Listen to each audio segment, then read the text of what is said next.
Voilà, donc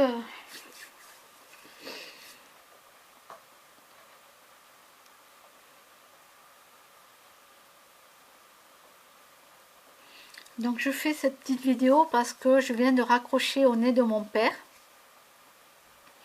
Il a 73 ans. Et là, je lui ai raccroché au nez en lui disant, bon ben je te rappelle dans 2 mois. Et je lui ai raccroché au nez parce que mon père, c'est insulte sur insulte, c'est gueuler au téléphone, gueuler, gueuler. Donc une fois, j'avais réussi à le stabiliser pour qu'il arrête de gueuler, tout ça, en lui disant que si je raccrochais, c'était définitivement. Mon père est un homme infernal. Alors c'est simple, il est né au Maroc, donc vous pensez bien, heureusement, voilà, vous pensez bien que la plupart des Marocains, vous savez comment ils sont, hein, les Portugais c'est pareil, les Corses c'est pareil, les Italiens, les hommes c'est kiff kiff, borico comme on dit. Très sale caractère, hein, la plupart, hein. Beaucoup, j'ai pas dit tous, bien entendu, mais alors, mon père a eu une vie très dure, ma mère elle est française, bon elle, la pauvre, elle a eu une vie très dure aussi, mais alors mon père c'est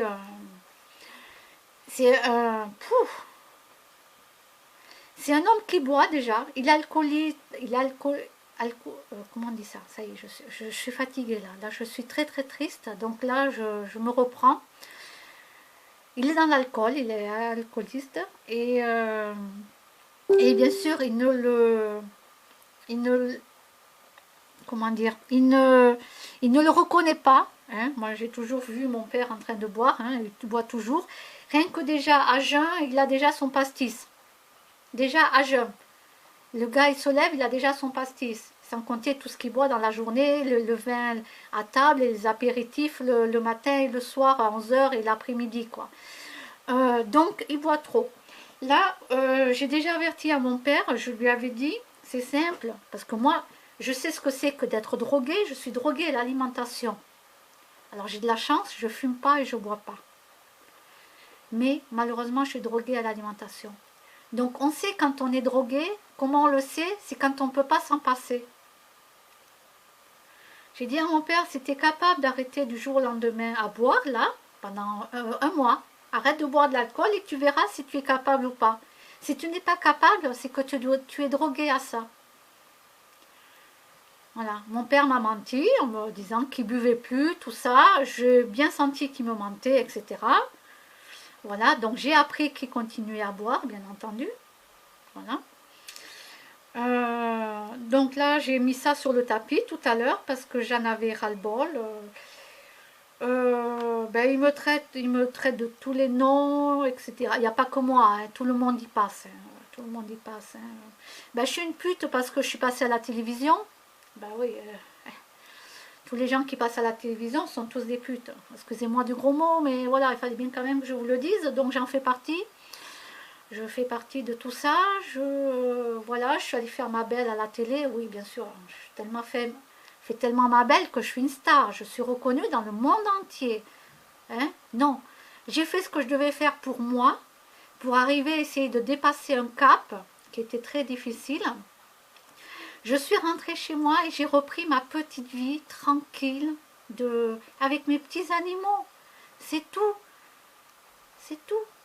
J'ai dit à mon père, ben, si un jour je dois repasser à la télévision pour X raisons, pour en résoudre un problème ou pour parler de mes problèmes dans ma vie ou quoi que ce soit, voilà, je le ferai. On m'a déjà proposé de passer dans des émissions.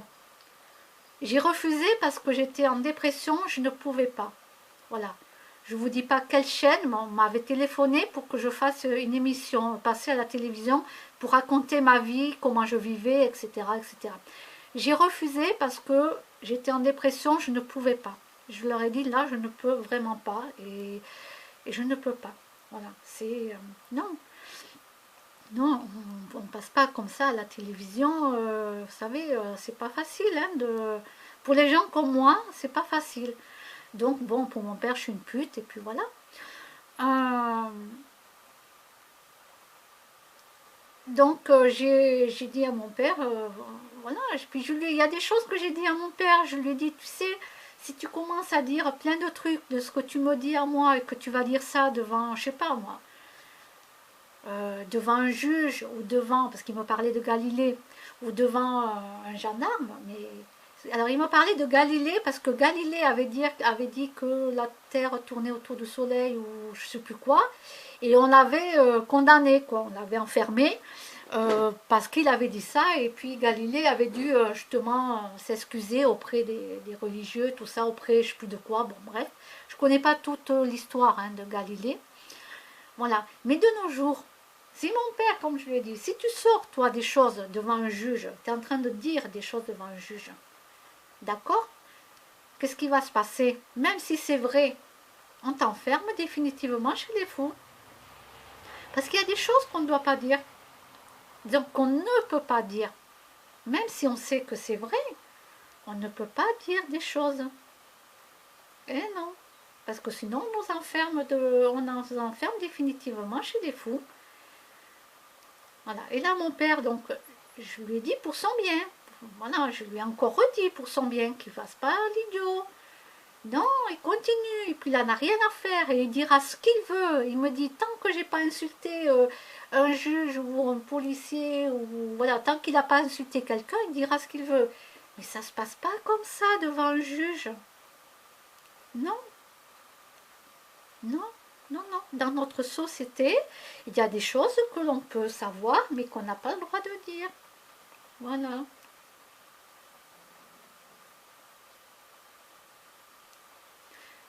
Le docteur Jean-Jacques Charbonnier, s'il n'avait pas réussi à démontrer ce qu'il disait, donc à l'ordre des médecins, d'accord, il serait enfermé chez les fous. Mais heureusement qu'il a réussi à démontrer la vérité, à démontrer. Il faut des faits. Il faut des faits. Ce que dit le docteur Jean-Jacques Charbonnier, c'est vrai. Mais on est beaucoup en retard. On est énormément en retard. Mais déjà, c'est bien qu'un homme, un être humain, puisse démontrer qu'il y a des choses qui existent autres que, voilà, au-delà de la mort. Donc lui, il arrive à le démontrer. Et ce qui est bien, c'est que grâce à lui, et grâce à d'autres personnes comme lui, il y a des gens qui peuvent témoigner de ce qu'ils ont vécu. Voilà. Mais il y a des choses qui ne peuvent pas être démontrées, et si vous en parlez, vous êtes considéré comme fou.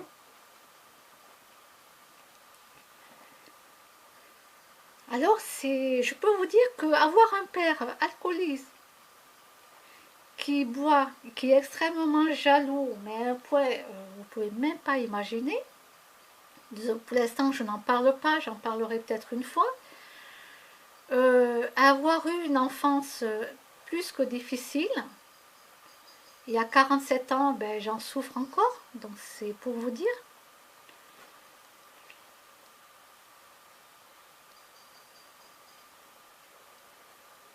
Voilà. C'est très difficile et je suis triste. Ben, je rappellerai mon père que dans 2 mois. Et je ne répondrai pas à ses appels parce que je veux que ça lui rentre dans la tête et que ça lui serve de leçon. Voilà. Alors bien sûr, vous allez me dire, mais si mon père décède entre-temps, eh ben, ça sera tant pis pour lui parce qu'il a 73 ans. Je l'ai connu toute ma vie comme ça, mon père, depuis que j'ai l'âge de voir et de comprendre ma vie, quoi, d'enfant, de petit enfant, quoi. Vous vous rendez compte? Toute ma vie, j'ai connu mon père que à hurler, qu'à insulter, qu'à tabasser, qu'à... Heureusement que j'ai quitté mes parents à 21 ans, que je me suis sauvée, quoi. Je suis partie vivre avec un homme, quoi, avec qui je sortais à mon travail, en cachette, hein, bien entendu. Oui, oui, j'ai eu l'opportunité qu'ils me disent de venir vivre avec lui. J'ai pris mes affaires, je suis partie, ni vue ni connue, quoi. Mes parents ne savaient même pas que j'étais partie, que je partais, quoi. Que j'allais pas revenir. C'était une fuite en vérité, quoi. J'ai eu l'opportunité de m'enfuir de chez mes parents, puis c'est tout, à 21 ans.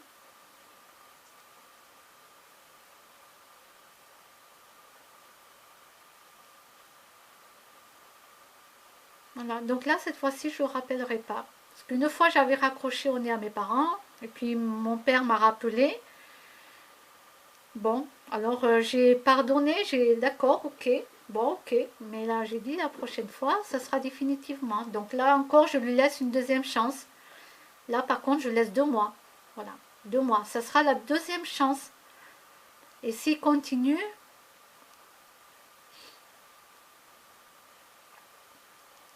c'est comme ça.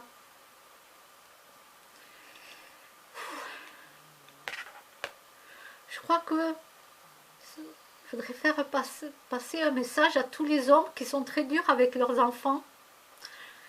Que vous tapez vos enfants pour une éducation, au lieu de les éduquer avec l'amour du cœur et de leur donner l'éducation, oui, dire merci, s'il vous plaît, pardon, laisser la place aux personnes âgées, etc. Oui, mais pas en tabassant les enfants, pas en tabassant votre femme. Donc si vous êtes des enfants, peu importe l'âge que vous avez, mais peu importe.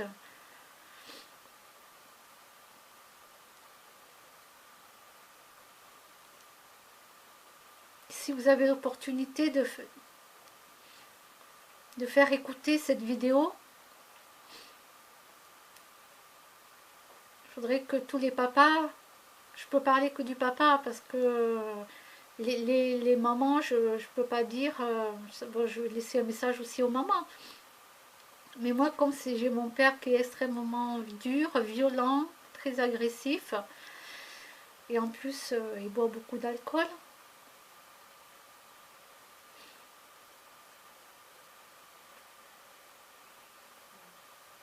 Vous allez perdre vos enfants.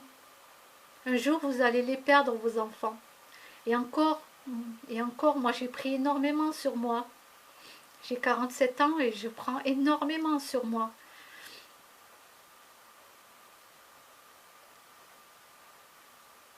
Parce que je me dis, ce sont mes parents.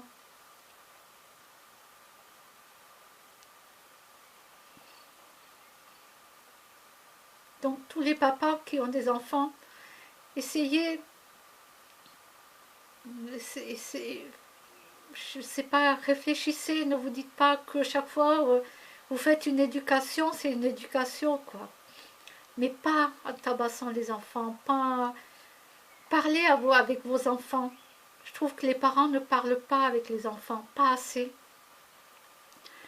Non, vous mangez, vous êtes en train de regarder le 20h, des trucs comme ça, quoi. Et vos enfants, vous parlez quand avec eux réellement? Il y en a qui ne savent même pas tous les problèmes qu'ils ont leurs enfants à l'école. Tout le harcèlement qu'ils ont à l'école. Les parents ne le savent même pas. Beaucoup de parents sont trop durs, surtout les pères.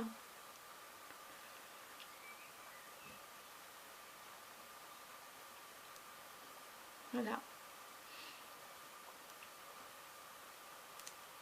Et malheureusement, un homme qui boit, qui ne veut pas aller se faire soigner parce que c'est une maladie, et que pour la personne, non, il n'est pas malade, et que c'est... Voilà. À 73 ans, ce que j'espère, la seule chose que j'espère, c'est que là, ça le fera réfléchir pendant 2 mois, il n'aura pas le choix. Et puis c'est tout, c'est tout. C'est une, pardon. C'est une décision difficile à prendre, mais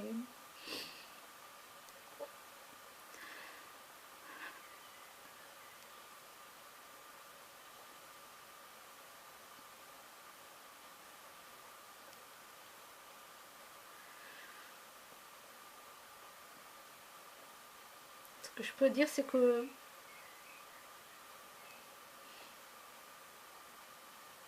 si vous réagissez pas, les parents, maintenant, ça sera trop tard.